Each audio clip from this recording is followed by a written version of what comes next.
Getting into my favourite album for the month of May, and for this month I got to give it to the band Arm's Length and their album There's a Whole World Out There.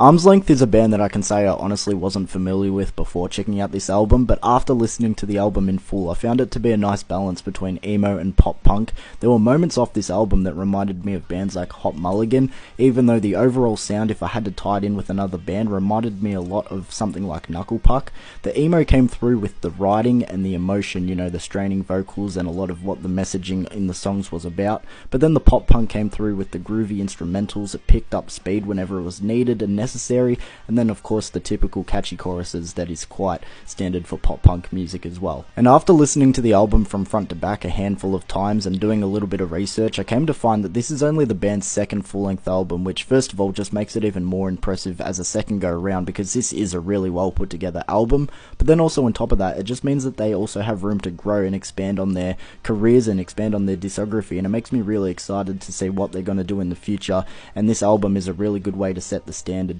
At the moment, the band is signed to Pure Noise Records, which for myself over the past couple of years, they've really shot up there in terms of favourite labels. They release a lot of really cool music. They have a lot of really cool bands signed to them, one of them being a previously mentioned band that I brought up before, being Knuckle Puck, who released their last album, Losing What We Love, with Pure Noise Records, so maybe it's a bit more of a coincidence that the sound with this album and Knuckle Puck is pretty similar. But like I said in my intro, this was a band that I was not familiar with at all before checking out this album, and I don't really know their impact on the alternative music scene, so I can't comment on that too much. But even leading up to this album, I didn't really hear much noise, and even when it dropped, I didn't know its impact. There wasn't too many people talking about it, so in a way I kind of feel like this is one that went under the radar. So if you're a fan of alternative bands like myself, especially bands that I brought up in this video like Knuckle Puck and Hot Mulligan, I'll definitely check out this album by Arm's Length. I think it's really cool. Obviously it's my favourite of the month, so again, my favourite album for the month of May, I'm going to give it to the band Arm's Length and their album There's a Whole World Out There.